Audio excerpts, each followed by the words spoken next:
Hello, live stream. We've gone live. We're gonna start on a 5-minute delay. So welcome. Get comfortable. The panel's about to start. You're in for a treat. Okay. Bye.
Lois, I don't know.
Yeah.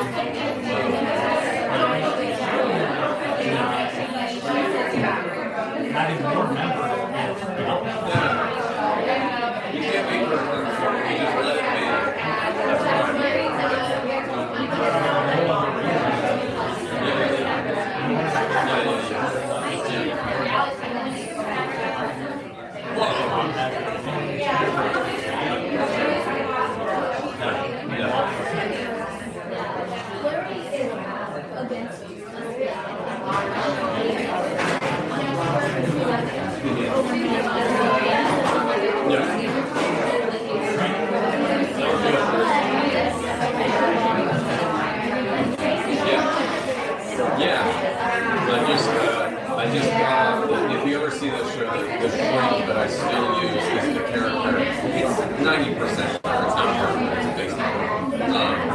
We just fill out the telephone and there's no perfection. It doesn't just, it's like, oh, I've been striving for it. It's not like, one day it might happen. I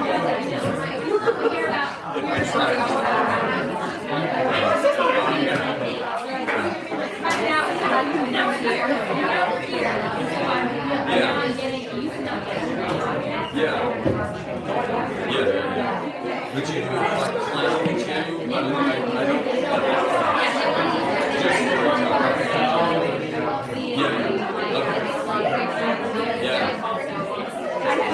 I have to learn that because I hate writing jokes. I get very good at my jokes. I did $150 in Texas. And then I was like, I hate those videos. So trying to stop me.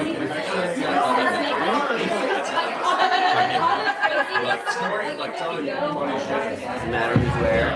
Doesn't matter But there's a way to do like stand-up. I'm just sitting the way that I can. Well, yeah, I mean, yeah. Okay, and then these mics are for the live stream, not for this, but they're helpful for us to be able to provide accessibility. Hi, live stream. We're going to start in just a second. Hello, everybody. Hi, welcome. Hollywood Fringe, it's nice to see you all. We're going to start the panel now. Thank you all so much. Before we get started, the Hollywood Fringe acknowledges that we are on the unceded lands of the Tongva Gabrielanios peoples. Gabrielanios peoples, thank you. Our statement serves as a practice as we commit to furthering our connection to Indigenous communities, past, present, and emerging. I also wanted to let people know that we are live streaming today. So if you have any, you want to reference this at any time, it's going to be available on the Hollywood Fringe YouTube. It'll also be a podcast later. And so you're welcome to share it around.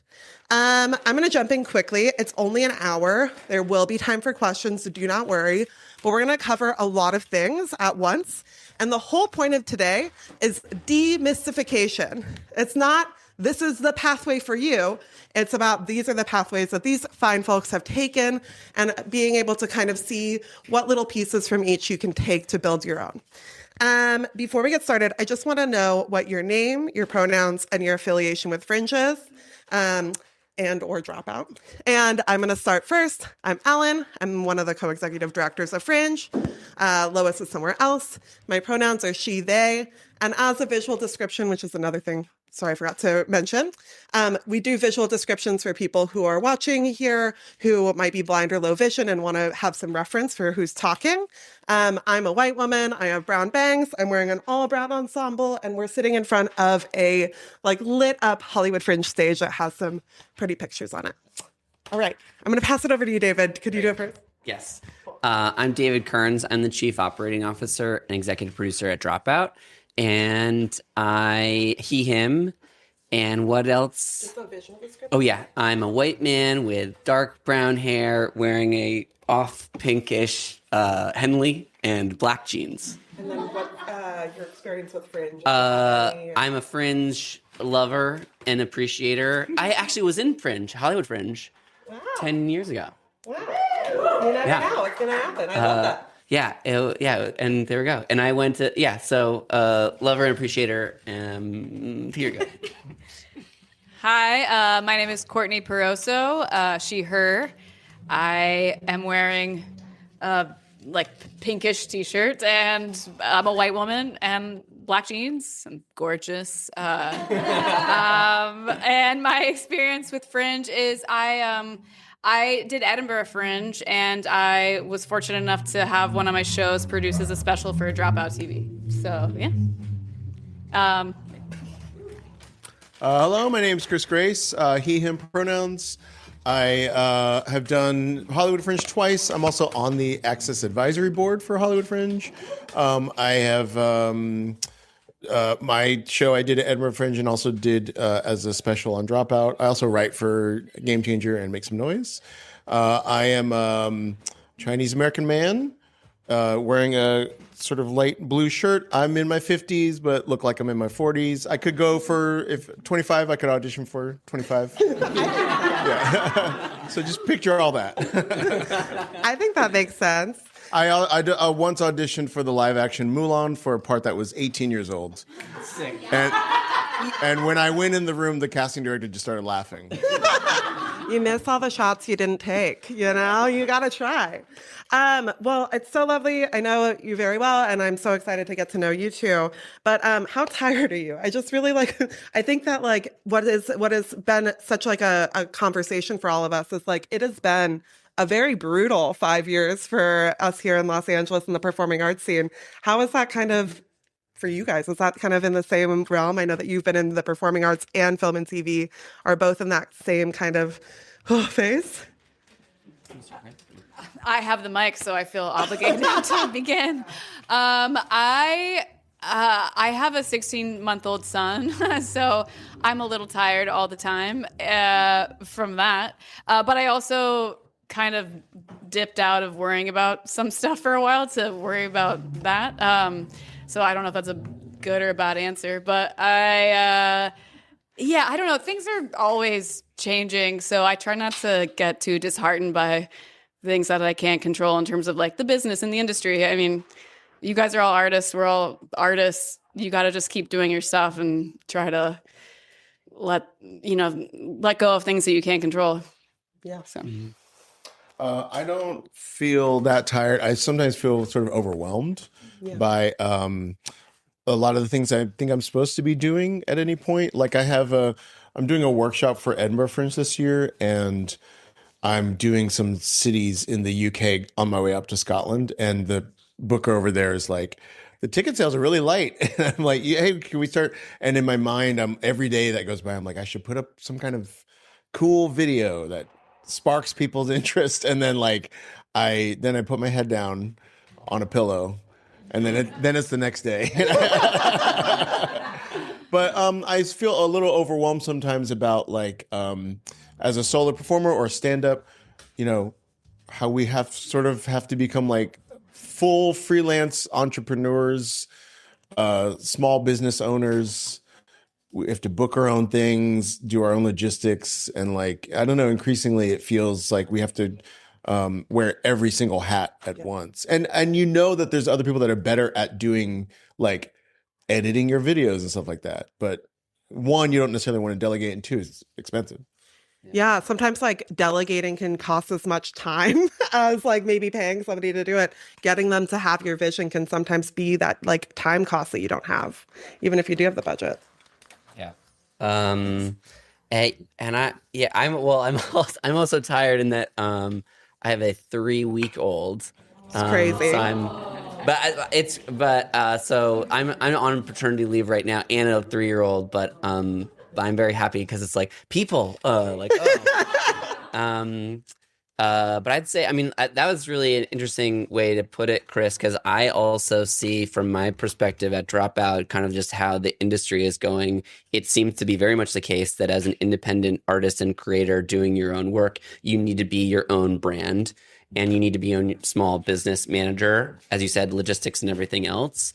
And the level of prioritization that you need to have in order to keep all those things, what do I do today or next?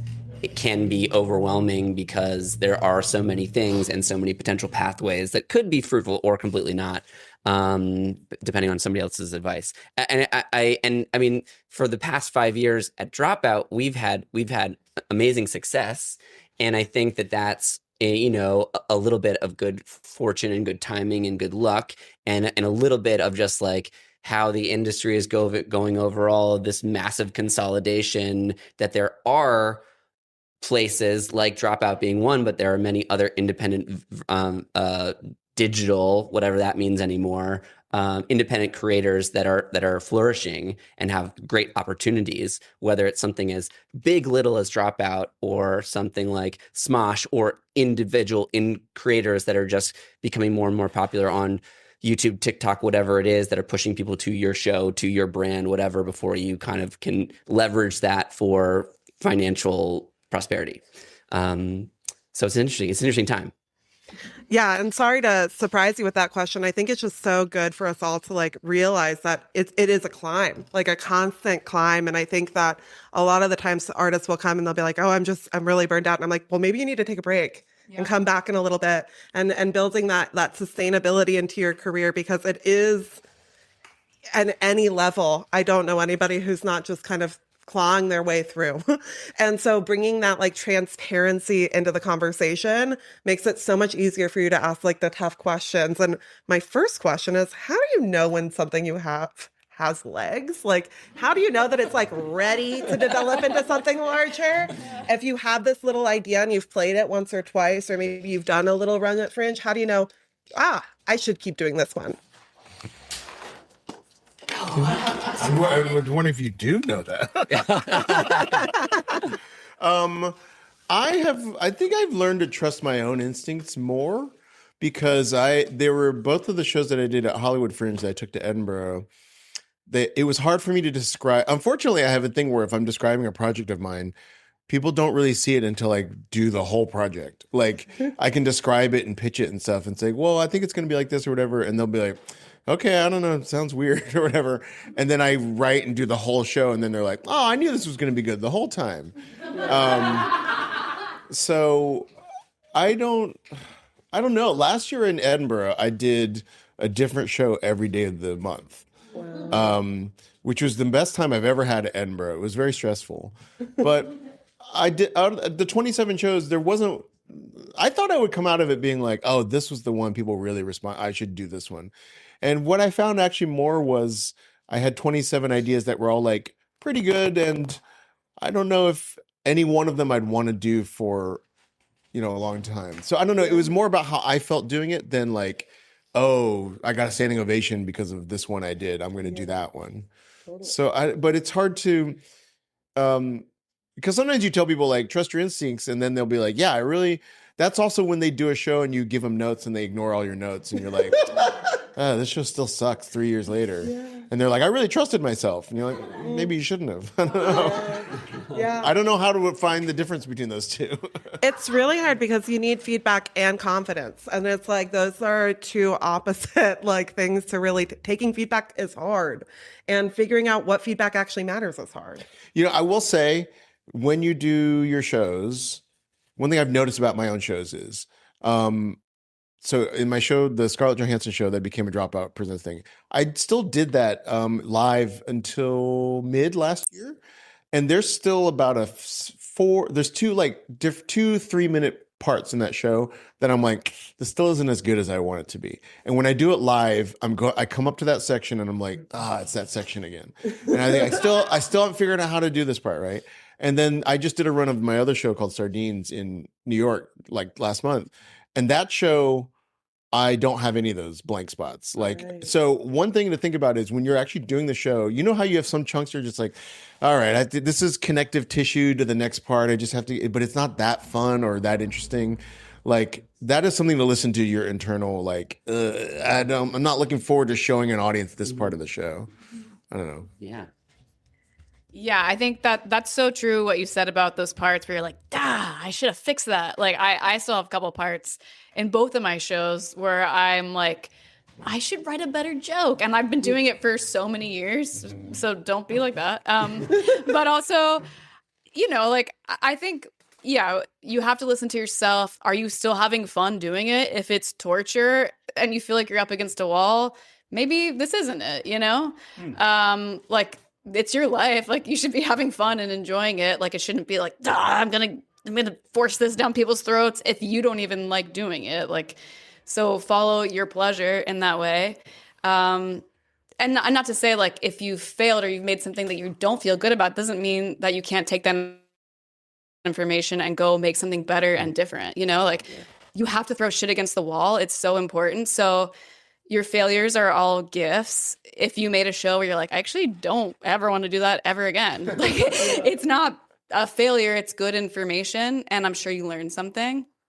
And in terms of like, does it have legs to like become a bigger thing? It's so hard to say. Like, you just have to keep doing it. And yeah, like, you do have to listen to the audience and feedback, like, be honest with yourself if it seems like people are enjoying it. And it's so good to have people that you really trust to come see the show, that you can take their feedback and do it. But also be careful because some people want to give you notes and you're like, you just want to give me notes and I don't agree with that. So it is this like push and pull of like listening to yourself and listening to outside voices and just being very considered, I guess, about whose notes and feedback you take to heart. Mm-hmm. That's great. I mean, and from a very different perspective on this topic, and from what I'm hearing from you all and have observed from other people, I'd also just say like it's the process. It seems like, you know, like you're going to learn things as you go along, and it doesn't have to be your first ever Fringe show or your first ever blank doesn't have to be the end all be all. I think, and I knew somebody that was like, I gotta make a feature film, and had never made a short film ever before. I was like right into feature and raised all this money and made a feature, and it was fine, you know, and then never did it again. And it was like, well, because it failed. It's like that you did it. That was the first step. Like if you're going to go make feature films, then do the legwork of all the steps and all the incremental things that you need to learn along the way, which includes a whole lot of other smaller projects to lead up to that. And I think a lot of Fringe stuff, when I haven't seen Sardines, but I've heard so much about it. And I know that like, you know,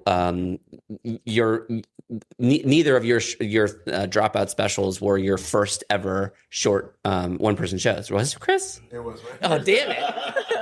Well, he's the exception. But you've done it for a while because you did it at Hollywood Fringe. 50 years old. I should have done one before. So, but and you also had the experience of being at Edinburgh for years with a group and with Baby Wants Candy, right? Yeah. Right. Yeah. So there's also like that work that you put in to get my first one-man show when I was 22. I don't think anybody would have wanted to see that.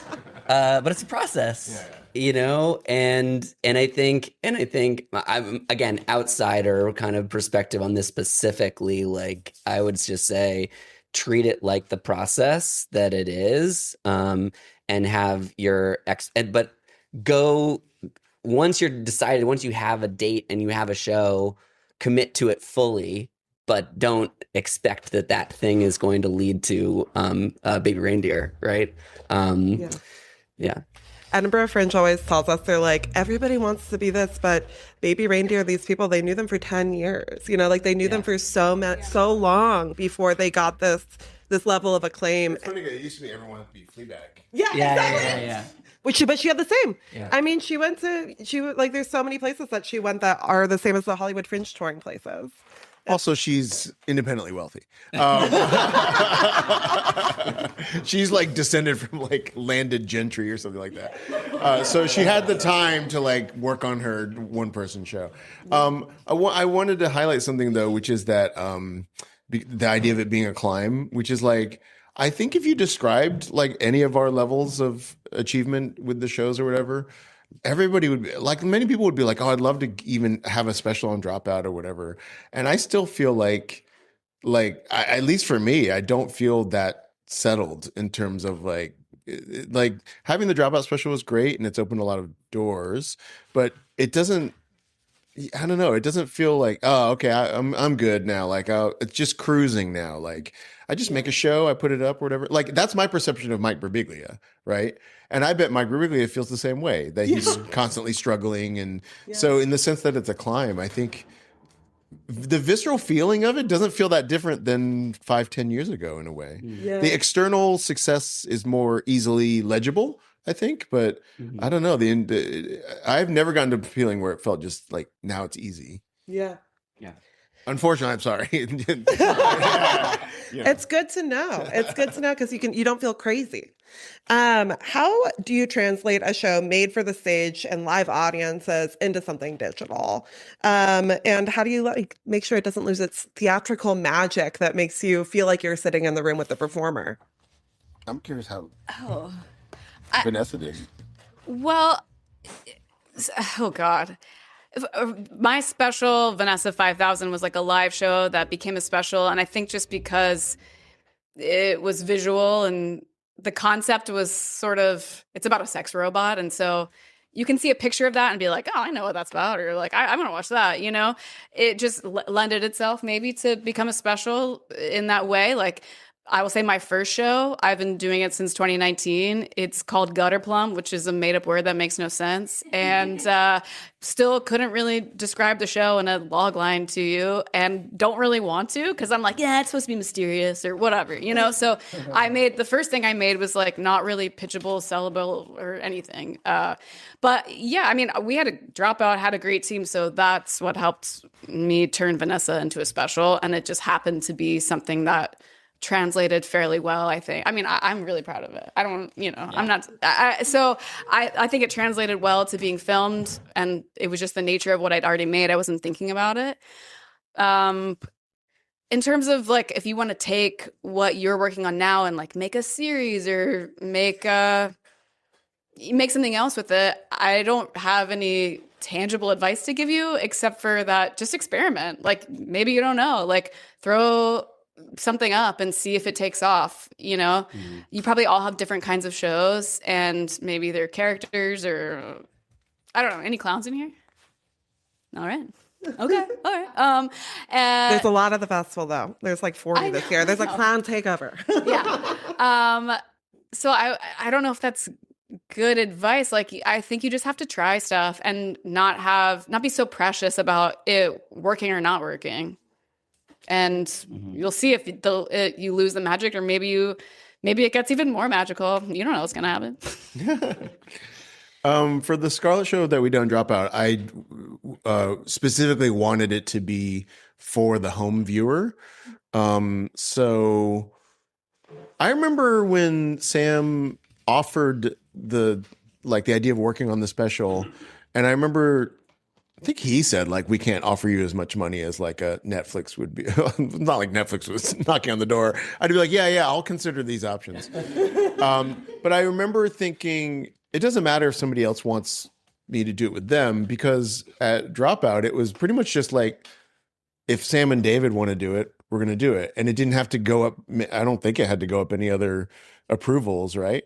And then I was basically allowed to just do whatever I wanted. So like, there was so little creative like control put on me. And so when I pitched, I said, I want it to be like for the person at home watching it, because that's the main venue you're going to watch it. And I want it to be for someone who's watched a lot of Dropout. So like the Dropout version is pretty different than my regular live version. And it's funny now, I read all the Letterboxd reviews. And on Letterboxd, somebody was like, well, this isn't that good if you don't get all the Dropout references. I was like, well, how are you watching it then? Because it's only on Dropout subscription. So either you have a subscription or you're at your friend's house, and your friend should be explaining the references to you. You know?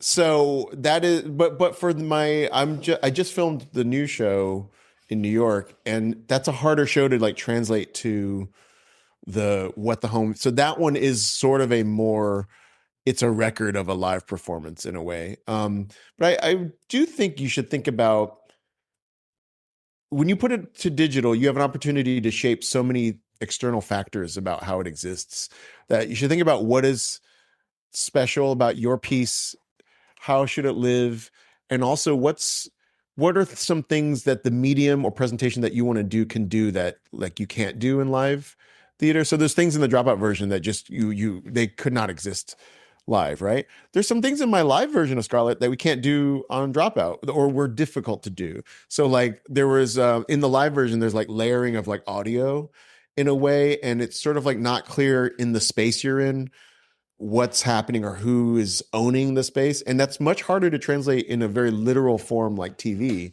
because in TV it's like, I got to see a photo of the person talking, and it's everything's immediately committed to like reality with a camera, right? Whereas theater is better at layering metaphors on top of each other. So that's just something to think about. Like, I mean, I feel like at least one of your Hollywood Fringe shows should become one of those vertical video dramas.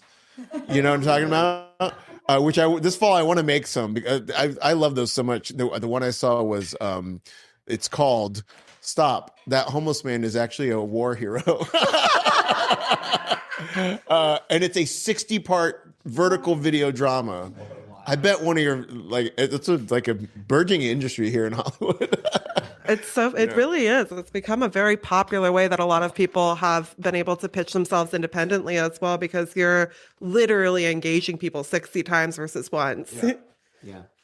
On the question of how to translate live to digital, I mean, I love this so much because I've worked in like digital and TV and narrative for a while and love film, and I worked pretty closely on both of your Dropout specials, and I love that translation. And for me, I think like it's thinking through the who you're talking to, what the viewing experience will be like, and then what are the emotional through lines that you want to convey, like tonally and vibe wise, to your audience. Just as you would in a theater, right? Like you're gonna go complete blackout, or whatever it is, or stark whatever, or as Chris started his, literally talking to the audience as the show is starting, and that, you know, the beginning, what your tone is at the very beginning or throughout, needs to be translated in film. So how do you convey that? What are the pieces of little things that you need, or music, or whatever it is that is tonally part of that conveyance? It was very important, I thought, Chris, that we like left in the special the little preamble of you talking to people that were in the live audience, because it was such an introduction to you and the tone that you were setting. And you were hyper aware of the narrative interaction that was happening because of the Dropout audience. Yeah, we also told the live audience that like the show was not actually for them. Yeah. Like I was basically like, you guys are sort of props for The person at home. Yeah.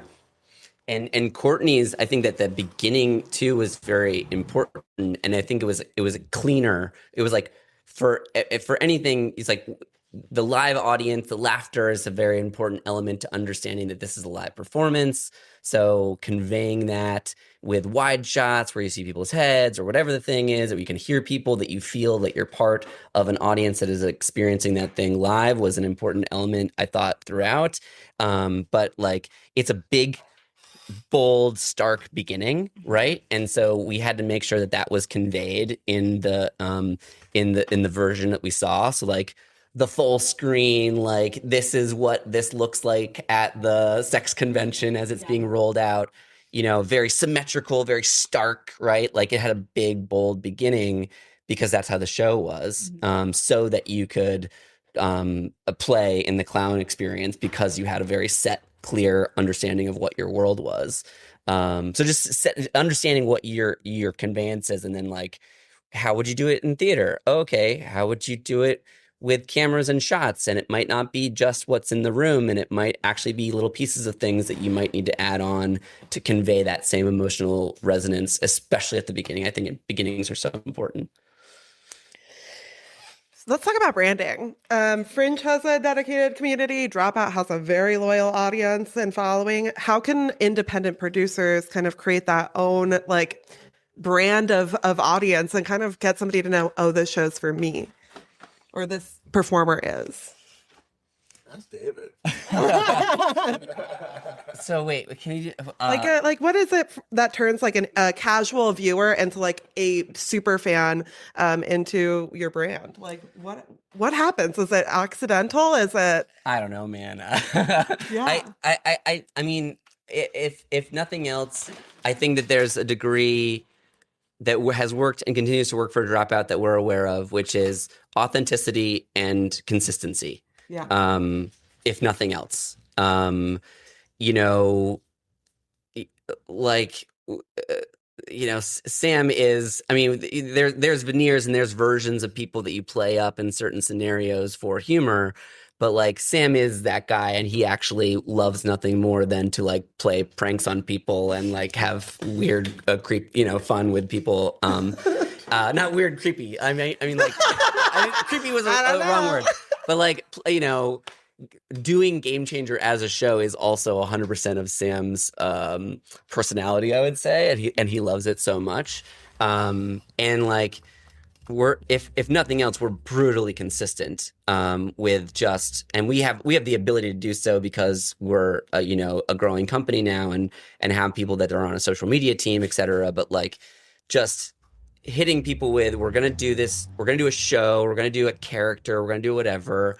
Let's post a new thing multiple times every week to make sure that that brand is super specific and that people that are flipping through it are finding that consistently. And for better or for worse, right now, vertical video social media is the way that most people find things. That's, the bulk of Dropout's marketing arm is organic vertical video, and just consistency within that world until you can leverage in a good and mutually agreed, you like this, come subscribe to Dropout. There's a lot more of this in full versions, etc. But like, you can, once you have an audience and the consistency, you can leverage that to, hey, did you like this? I'm doing this character at this live event. Come buy tickets to it. I have a Patreon. Support me so I can do more of this. I have a subscription service. Come and join the party. It's over here. Yeah. What about on a more micro level for our friends? I know it's hard to compare a company to an individual, but is there anything that helps you kind of build where people could be like, oh, that's the clown that does these types of shows? Or is it that you just kind of play in your whole realm? It's a hard question. It's a hard question to answer because I have a Patreon, but I guess there's a part of me that's a little resistant to being like, oh, you want me to do that kind of show again? I'm not doing that again. I bet if my second show was harder for me to market than the first show. The first show was at Edinburgh, I would show people a flyer of me dressed as Scarlett Johansson, and people would be like, oh, I got to see that. That looks crazy. Totally. Second show was me in a white outfit being like, this show is about death. Yeah. And people would be like, all right. Bummer. But I bet if my second show was Chris Grace as Renee Zellweger, I bet I would have sold tickets to it. Yeah. And it's a weird thing where eventually your niche ends up being just you and your taste, your specific set of aesthetic, what you think should be shows, but that feels very hard to quickly define to people. Totally. So, because it's weird, it's oh, my brand is I think I'm smart and I make interesting, funny shows that are nuanced about a variety of topics. And also I make board game content. That's my brand. And here I made this logo that expresses all of that.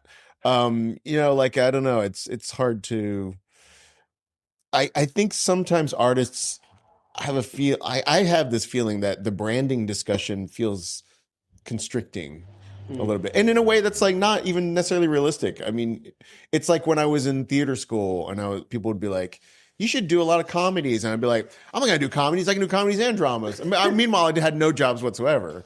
But I was like, I'm so much more than this imaginary restriction you've put upon me. So I don't know the answer to that. I think that last year at Edinburgh, I didn't do any marketing. I bought one poster outside and I had flyers on me, but I didn't hire a flyering team. And the Edinburgh is there's a lot. That's pretty rare to do that at Edinburgh. And to go so lean. As a result, I didn't sell out the run, but I sold more tickets than I thought I would. And it was interesting. The audience was really warm. And I realized, oh, that's because they had to look me up to come. They were not marketed into the show. Mm-hmm. They sought out the show. Yeah. So these are people sort of on my, they presumably have liked things I did before and want to see me do it again. So I thought that was interesting. I didn't realize that till the end of the month, really. Totally. Okay, so I feel I think maybe as artists sometimes we go branding, I don't want to do that, or it feels I feel myself being resistant to it, and then I'm thinking about it, and I'm but I think if people were to know me, they'd be like, oh, that clown girl, she's kind of naked sometimes. So I guess over the years I have cultivated a brand for myself, and partially, on purpose, and also just by, you see what people are responding to. Sorry, this is. Do you think you could the other people in the clown world, Yeah. did you brand them and be like, this person's like this? Yeah, I mean, I think like as like, you know, there's like our little scene has its own brand at this point, but I will say some of us have been working together for almost 10 years at this point. So it is just a matter of like doing things over and over and over again. And your brand kind of emerges because it's like the thing you're doing and the thing that people are liking and the thing that people are talking about. I mean, so much of everything is actually just word of mouth. But yeah, like in terms of being intentional about it, yeah, you can. I think like with social media and that kind of stuff, like have fun with it, if that, you know, and then see. It's all experimentation, you know, or that's the way I like to approach it because that's what makes it fun, and then you can kind of be a little loose with it, and you don't have to don't overthink it in a way, you know. Is that I don't. No, that's you answered it 100%. Yeah. I think, at least for me, this is what's potentially not, I don't know, not depressing is not the right word, but there's something about the algorithm that's troubles me because like on TikTok, the best thing you could do is like throw a bunch of stuff at the wall, and then the one that blows up, you then do that video over and over every single day. So there are so many people that have succeeded on TikTok that are like there's a woman that does these LA food reviews, and every single video starts with like, the LA food scene is a scam and I'm here to tell you why. And then like the rest of the video is not really scam whatever, but it's always got this provocative beginning, or you know, like every day I'm gonna open up a McDonald's apple pie and shove it in my face. And like I put that video up every day over and over. And you do sort of get rewarded for that consistency. Yeah. But then the artist side of us is just like, well, I don't want to do that. Like, Totally. you know, I don't know. It's like finding that balance between what you actually want to do and what sells you. Yeah. Yeah.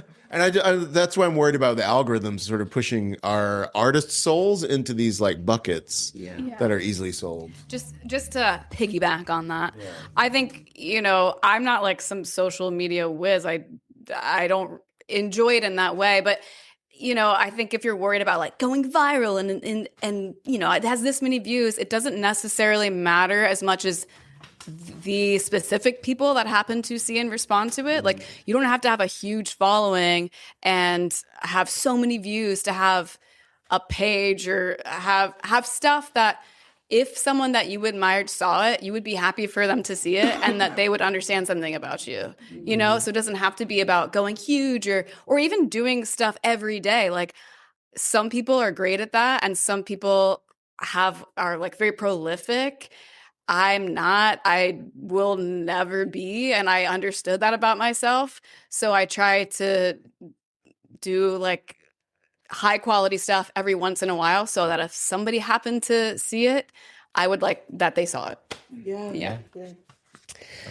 How can independent creators actually get their work in front of people if they feel like they're ready to take something to the next level? How do you start to invite industry? Like, how do you start to get people involved in developing your project further with you? How did that start for you? I think a lot of it comes through the relationships that come from whatever your fringe community is. The first person that committed to producing the Scarlet Show in Edinburgh was someone I had known for years through the Edinburgh scene. And the people that saw it here in LA were people that I knew through comedy or the Hollywood Fringe scene. So I do think like your arc over, say, 5 years of doing Hollywood Fringe or whatever, there is a thing of like seeing familiar faces. And, you know, like the first time you do a show at the Broadwater or whatever, it's like kind of like, what's going on? I have to get my own box office, but what's going on? You know, whatever. And then, you know, you see familiar faces and, you know, you have the same tech you had the year before. And so that's sort of where the people that ended up seeing the show for me came from. And then I think Sam saw Scarlett in Edinburgh, maybe. But that, like, my connection to Sam came through doing stand-up with Elaine, Sam's wife. So I do think a really great thing about Fringe is that you make yourself available to the randomness of life. So that I know it's so annoying because like a part of me, like I'll just say this, and I know this is not fashionable to say, but I've taken jobs where I didn't get paid anything for sort of exposure, like to do something with somebody that I wanted to work with. And, I have done plays with people just so I could meet the cousin of the person that was playing the lead who wasn't very good. You know what I mean? Like, I don't know. Like, I know now there's a thing of like, you got to get paid all the time, but like, there is an element to, there have been many times when I've like worked on something for free. And then the third time I worked with that person, I got paid because they got money to make a short film and now they can pay me to do it. But like this random collisions of life, I think Fringes are really good for. Yeah, I totally agree. Like, I think I got lucky because Sam saw my show in Fringe, and I knew Sam because I was working with people who worked with Sam. But again, we've been doing this for a really, really long time, and the important people coming to your show are like these people. You don't know what's going to happen, So they're all around you. Your community is who is going to help you out. Like you should go to each other's shows and see them, and you like rise together. And I know like if I've had opportunities to help people out, like I always want to hire people that are my friends that I know will show up and do a great job, that won't embarrass me, that won't embarrass themselves, So just by showing up and being cool and like helpful and to everybody else is like, that's, I think the way that the right connections are made, that you can get lucky and, get the things that you are wanting. And then that's not to say like you can't, like, if you know a manager, like invite them to your show, if you're proud of it, if you've gotten good feedback, if you're ready, go ahead and try that. But can I say, y'all might have different experiences, but I have found that LA reps do not give a shit about theater or Fringe or any like. It's changing a little bit, but it's true. Because I had a manager. Essentially, it led to me dropping her because she was mad that I missed an audition because I had a full day of tech rehearsal, and I couldn't go to this audition. I was like, I have tech, and she was like, I don't care about theater. So what I was gonna say was that in an independent theater way, I don't think there's tons of like rich people walking around being like, I'm looking for a Fringe show to bring to like Orlando Fringe this year. Even like ones that are like, I want to take a show to Edinburgh. Like Edinburgh's the money pit for them. Like, so it's not really, I mean, I guess rarely there's somebody that's like, I want to be the one that takes something like Fleabag to off-Broadway or something like that. But I will say there's parallel to that. There is this sort of like stair-steppy like validation thing where like, if you can let's say you can go to like get a reviewer to see a show, or you go to Edinburgh or whatever, and you get like a 4-star review in something, then somebody's like, oh, okay, I'll go see it. And then what happened with me is there's like 4 different artistic directors around the country that sort of like validated each other. Like they were basically like, oh, you're talking to this person? Oh, I'll take a look at your video or whatever. Where none of them had really vouched for me yet, but they all sort of vouched for each other's vouching. And now like, so now I know these artistic directors that are like, oh, we love your work or whatever. But like, I remember having this weird feel. It's like when you, in LA, everybody probably knows some celebrities, right? And then you're like, if you go with your celebrity friend to a party, and then because you're there with your celebrity friend, they're like, oh, you must be important as well.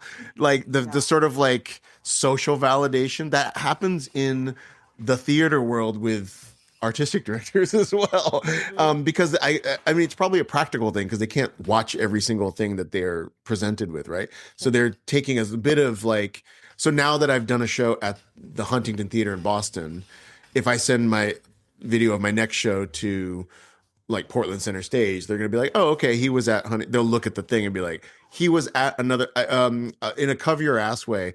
I won't be fired for booking this person that was at the Huntington, you know.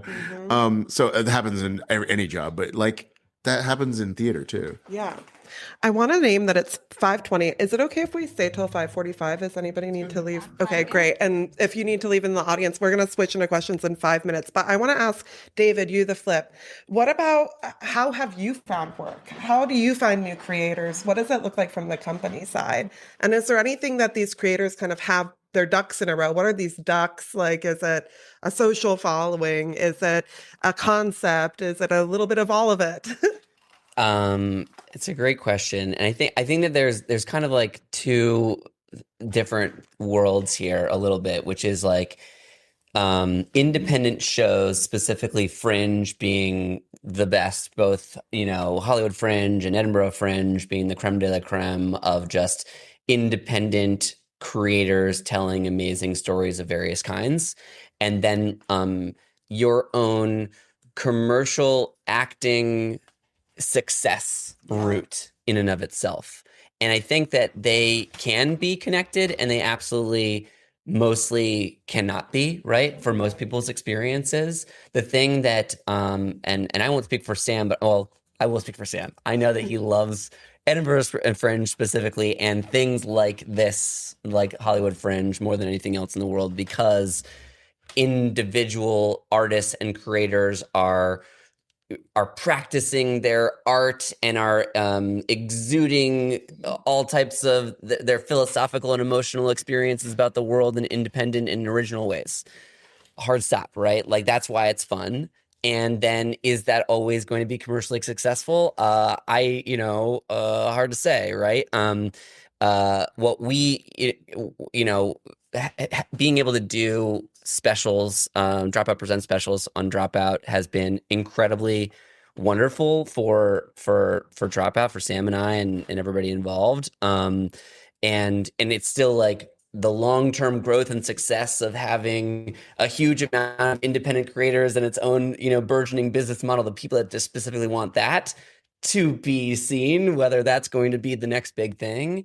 But also, it is a huge demonstration of an abundance of talent when you see like just the amazing clown work, the amazing storytelling, the amazing acting chops, comedy chops of the people that are out there. So, I mean, when we're like hiring and casting for a show, there's a lot of considerations that go into those things, and definitely, are they going to bring in their own audience because they have a huge following is definitely a big piece of that, for sure. But also sometimes people are just amazingly funny and interesting, and or correct for the show that we're casting for.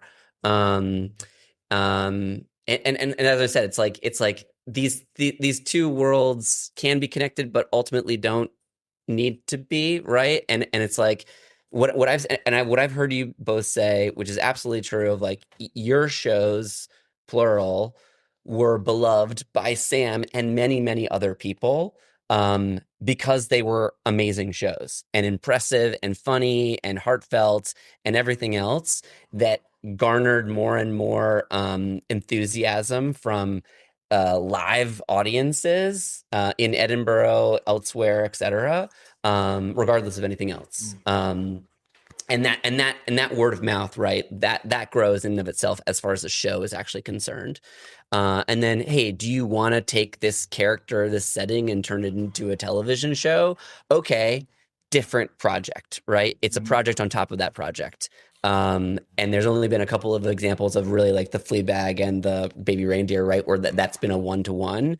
But all of it is practice. All of it is part of, the process of learning a little bit about yourself as a performer, learning about yourself as a writer, learning about yourself as a producer, learning about, what works and what doesn't work for your own brand or your show's brand or whatever. So Oh, sorry. Please. Just really, really quickly, you just reminded me of something. Well, you were talking about like Fleabag and Baby Reindeer and, like your TV show and stuff.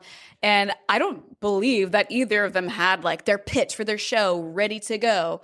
They made something great, and the things that were meant for them were magnetic to them. So you don't really have to worry about how it's going to translate necessarily. I mean, you can if that's fun for you, but it's like take care of your show or whatever it is, like make excellent work, and the things that are meant for you will come to you. I agree. Yeah. yeah. I'm gonna take some questions from our audience. That way we can come in through. Okay, Linnea, and then I'll come up here to the front.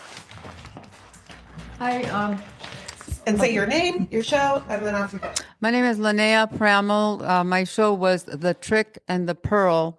I have a question for Chris. I saw you, I think, in 2023.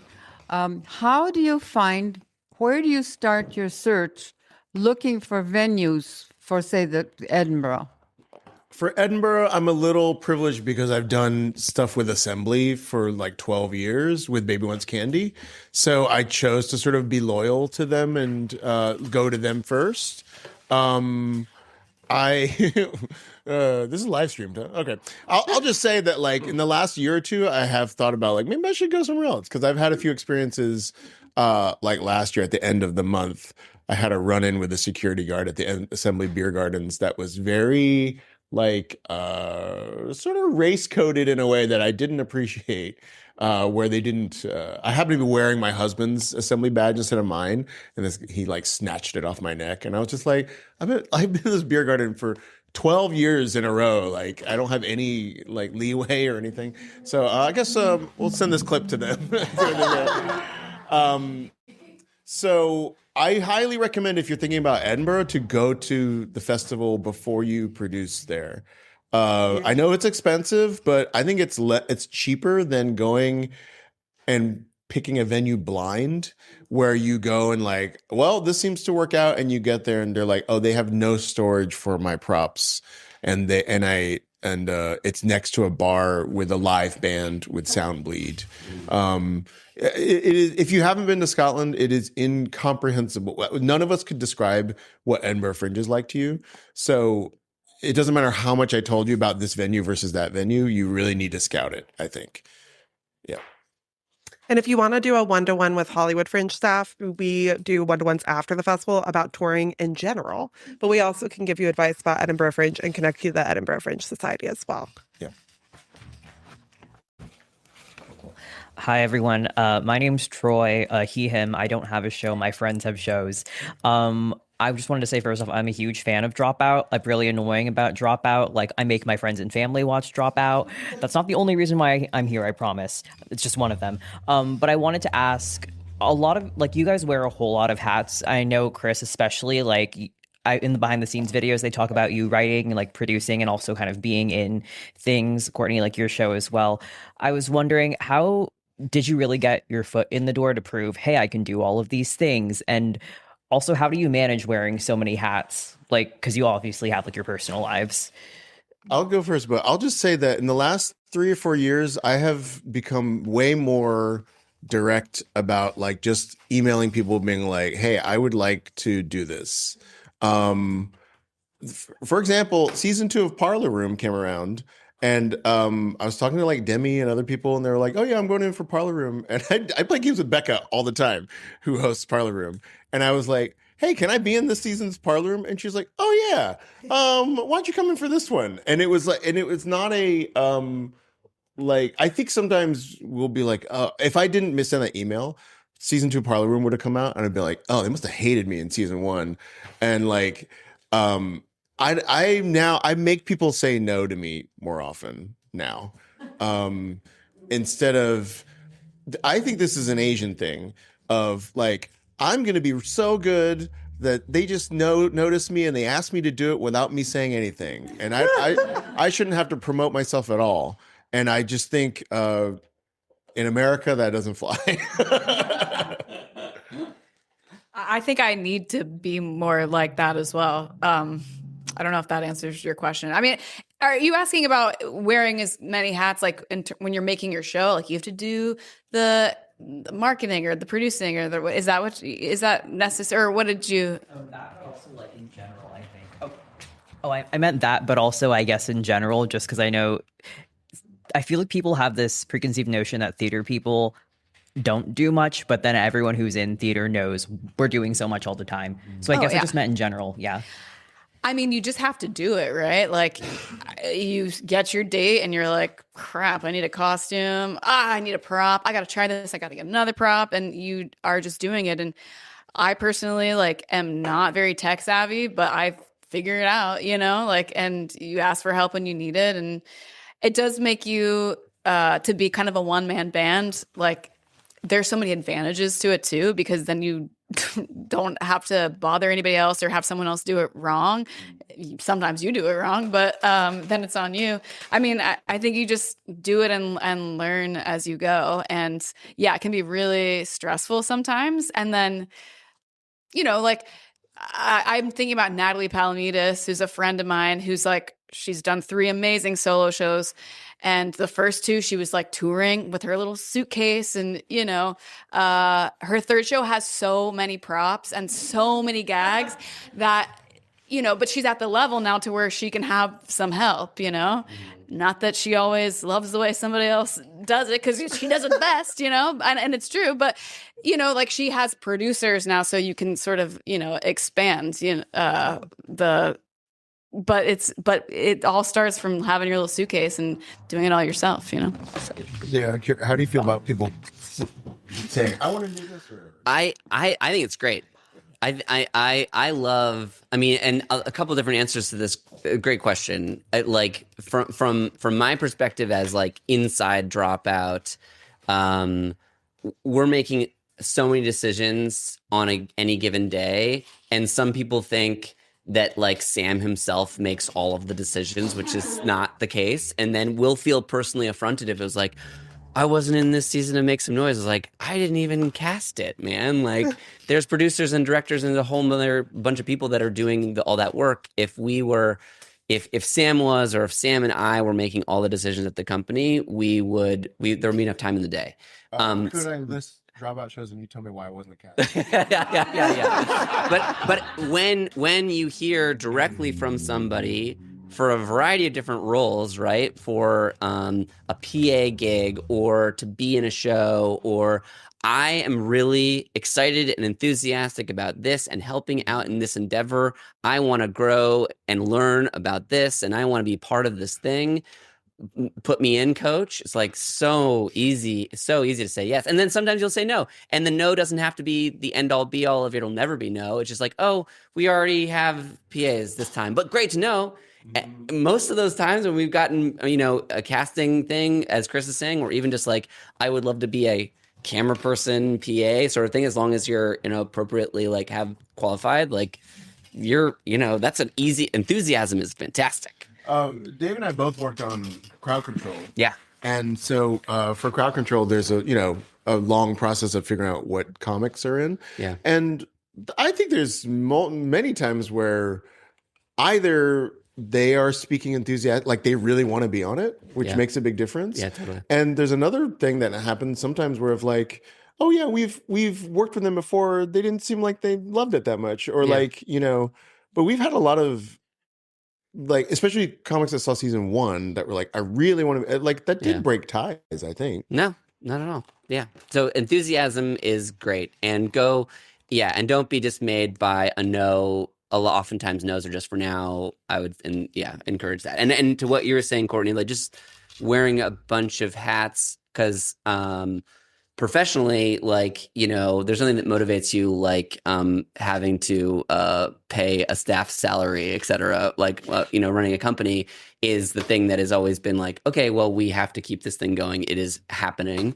and making that as formal as possible. My advice, and in my own a few handful of personal projects, it's the accountability buddy is whatever it means. I found this works for me to make it real, right? Not just talking about a thing open-endedly, right?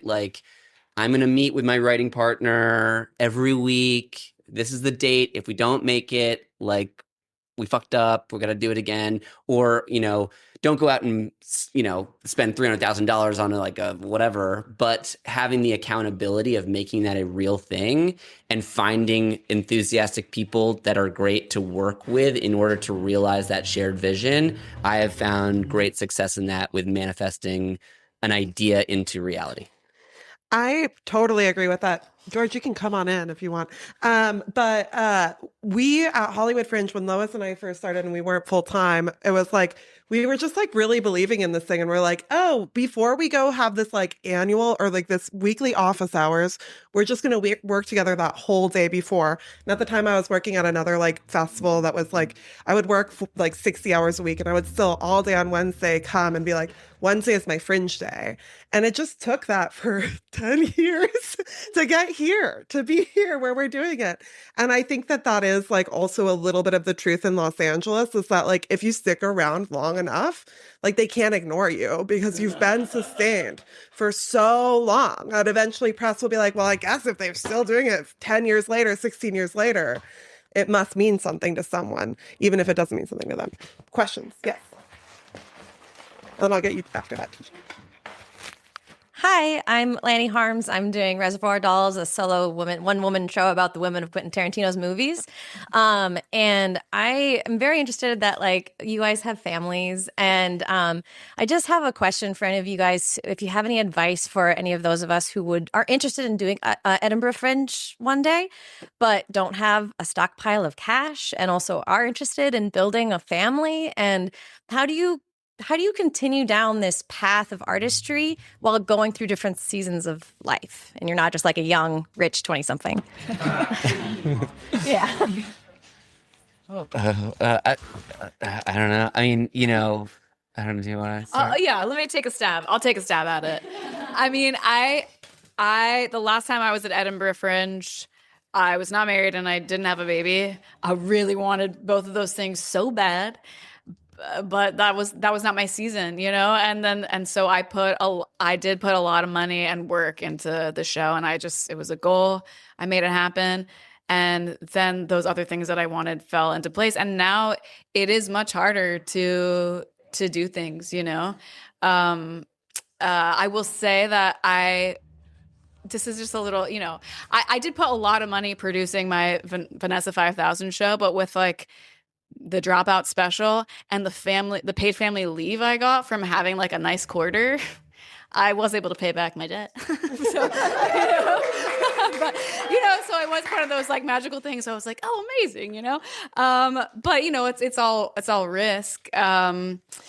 It's like very personal, like where you put your money and your time. But I will say it's possible. I know a lot of people that have kids that have brought their kids to Fringe and like they make it happen. And that's something that I would love to do one day. It's not going to happen this year, probably next year. But you see the examples of people that are doing it and you can learn from them. But I think part of, I knew that I wanted a family like above everything. And at a certain point I did pivot and I was like, actually, I love this, but I don't care as much. And I focused for the past couple of years on my family and my kid, and it's been the best. And now I'm doing my show again, kind of for fun, and I'm making a little bit of money, and that's great. But it is, I think, just knowing that there are seasons, and that's okay. Like, for me, I found that the times where I'm like not making something, those like fallow seasons are actually so rich.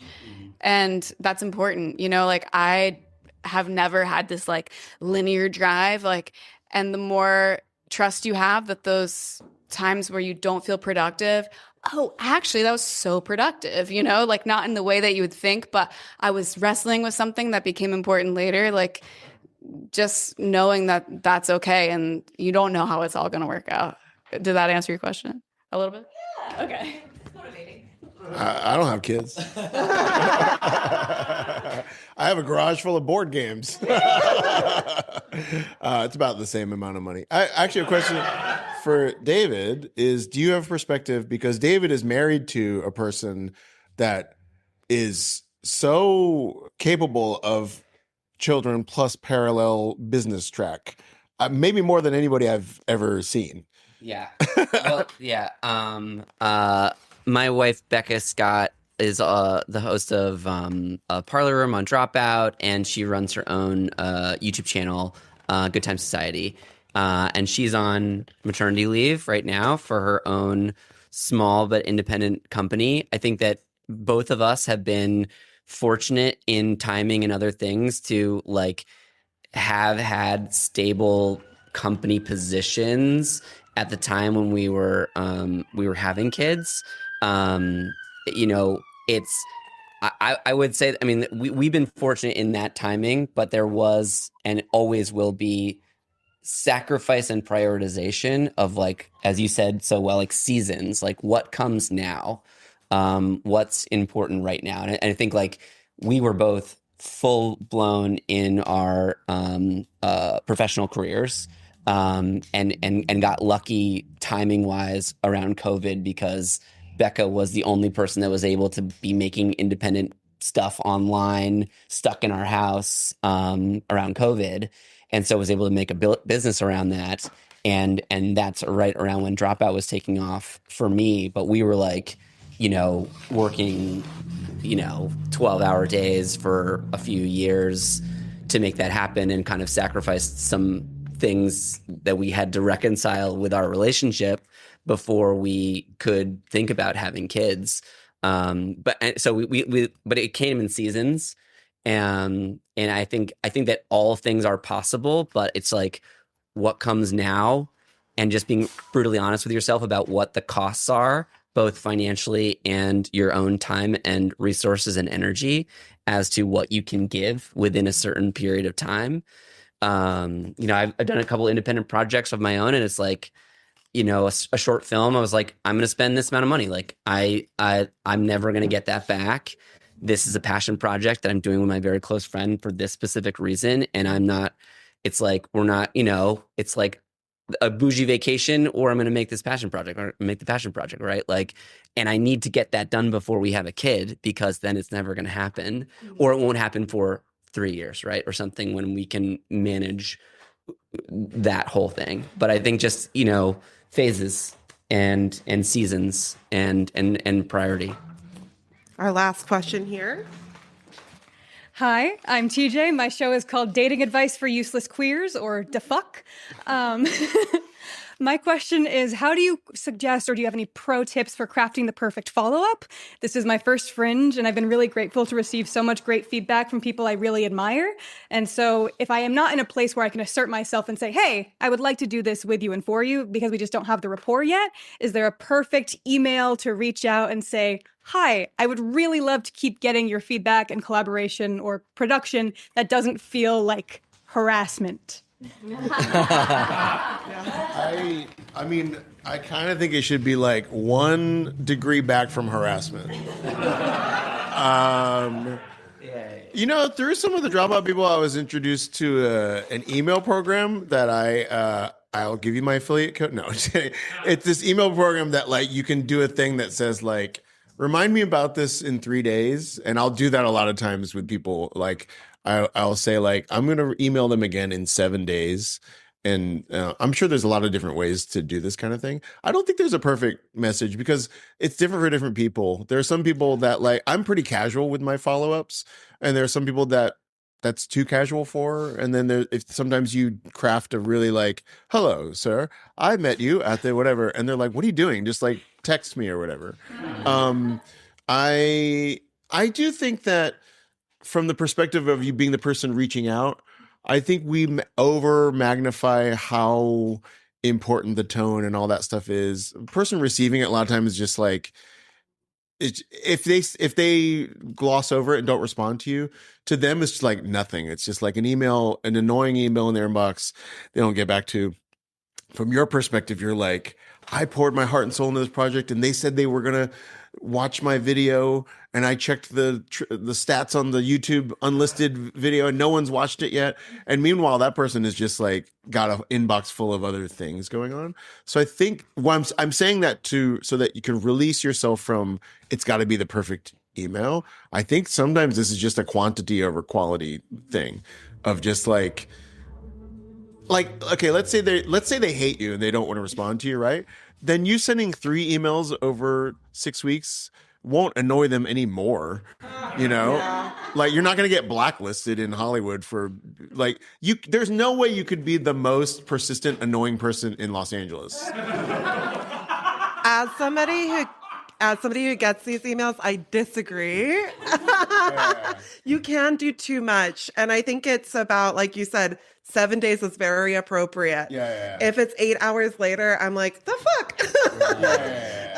I think there's balance because we do actually have a problem in the indie scene of people being a little bit like, I am the one. And it's like, actually, there's 500 shows at Hollywood Fringe. There's 4,000 at Edinburgh.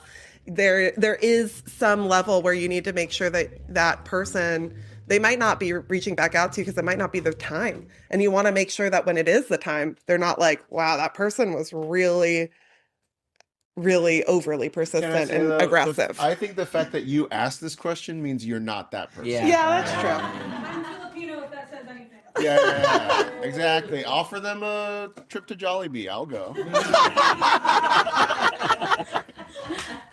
I think that more than once a week don't do that. And then maybe this is a personal thing too. I think the length of an email, if it's a really long email, it's so much easier just to disregard it completely, versus like 3 paragraphs tops, right? Like, oh, this person, I remember them, and I'm done with the email reading, and I can either respond or like, a quick little thing.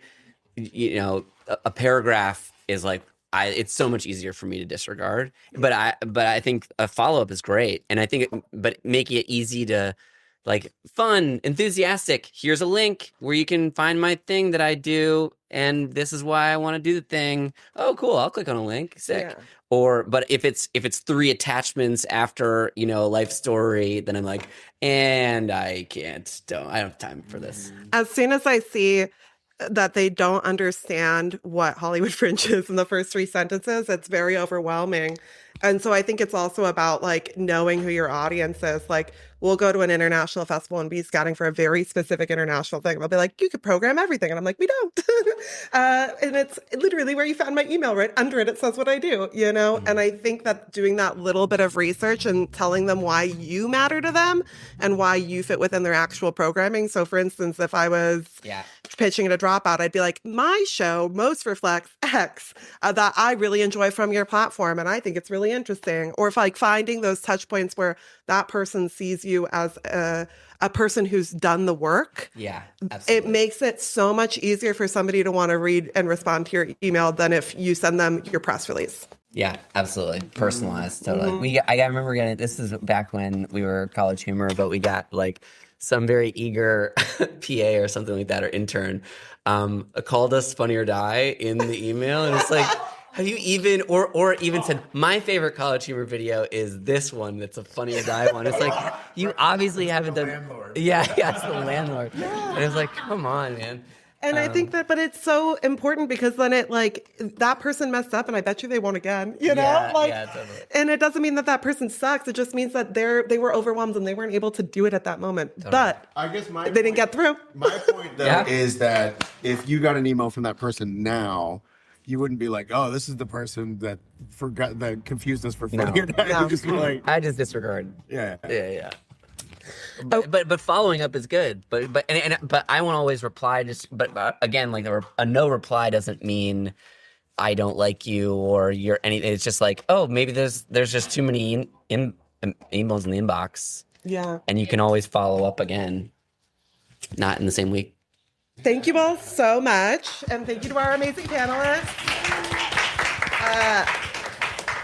This was the beginning of a very fruitful conversation that I hope that you all can continue. Remember that you can always talk to us at Hollywood Fringe after your run about we're in the fall, we have meetings where you can book one-to-one about your touring and your ideas. We're a resource for you, but also these wonderful folks gave us such a peek into what's ahead. So thank you all for doing that. Thanks for having me. Okay. Bye, live stream.